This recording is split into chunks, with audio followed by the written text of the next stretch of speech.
Ask मुफ्ती तारिक मसूद।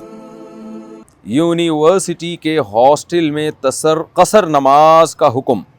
मैं अपने शहर से तकरीबन 150 किलोमीटर दूर यूनिवर्सिटी के हॉस्टल में रहता हूँ और कभी 15 दिन से पहले घर का चक्कर लगा लेता हूँ, यानी 14 दिन या 13 दिन में, और कभी 20 दिन भी लग जाते हैं।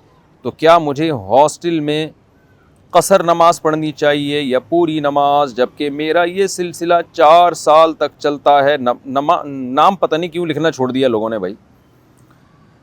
कह रहे हैं जी मैं अपने शहर से 150 किलोमीटर दूर यूनिवर्सिटी में हॉस्टल में रहता हूँ, कभी 15 दिन से पहले घर का चक्कर लगा रहे हैं, 14 दिन या 13 दिन लग जाते हैं और कभी 20 दिन भी लग जाते हैं। देखो, जब आप अपने घर से 150 किलोमीटर यूनिवर्सिटी में जाते हो तो अगर आपका पहले से इरादा हो कि मैं यहाँ 15 दिन स्टे करूँगा, पक्का इरादा हो, तो जिस दिन आपका 15 दिन ठहरने का इरादा हो गया उस दिन से आप यूनिवर्सिटी में पूरी नमाज पढ़ना शुरू कर देंगे।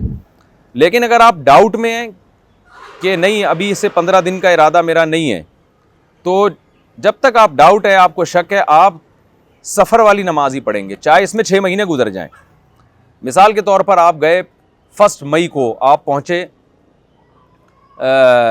यूनिवर्सिटी पहुँचे, आप वहाँ जाने के बाद आपको ख्याल आया कि मैं भी हो सकता है 15 दिन ठहरूँ, हो सकता है 20 दिन ठहरूँ, हो सकता है 13 दिन ठहरूँ, कुछ पता नहीं, और इसी कन्फ्यूजन में आपको 6 महीने भी लग गए ना, तो आप 2 रकत ही पढ़ते रहेंगे।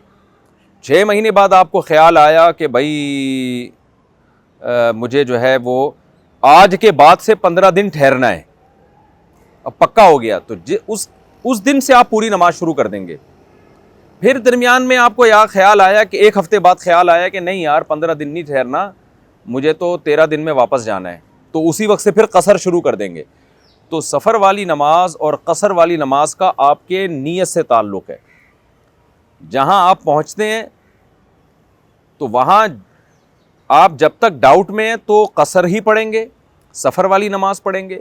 जिस वक्त आपका इरादा हो गया कि आज के बाद से मैं 15 दिन ठहरूंगा, तो उसी वक्त से 4 पढ़ना शुरू कर देंगे।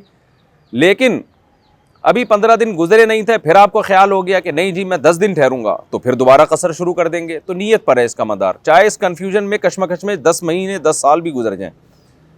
यहाँ तक कि आप अगर यूनिवर्सिटी पहुँचे, आपको ख्याल हुआ कि जी मुझे पता नहीं कि मैं 15 दिन ठहरूंगा या नहीं ठहरूंगा, इसी कन्फ्यूजन में आपने 2 रकत ज़ोहर की नीयत बांधी और नमाज के दरमियान में आपको दूसरी रकत में आपको ख्याल हो गया कि यार मैं नीयत कर लेता हूँ 15 दिन की, मुझे तो 15 दिन ठहरना है, मुझे याद आ गया, तो आपको उस 2 रकत वाली नमाज को 4 करना पड़ जाएगा।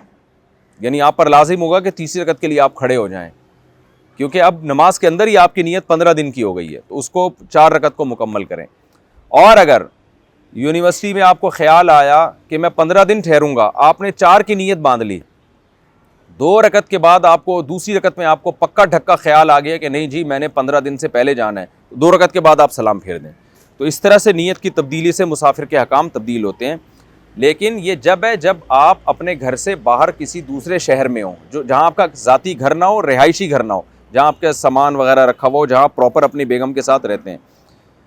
लेकिन अगर आप अपने वतन में जब आएंगे, अपने शहर में जब आएंगे, जहां आप बीवी बच्चों के साथ रहते हैं, तो फिर नीयत का नहीं है, फिर 1 सेकंड के लिए भी आएंगे तो पूरी नमाज पढ़नी पड़ेगी। खूब अच्छी तरह से ये मसला समझ लें।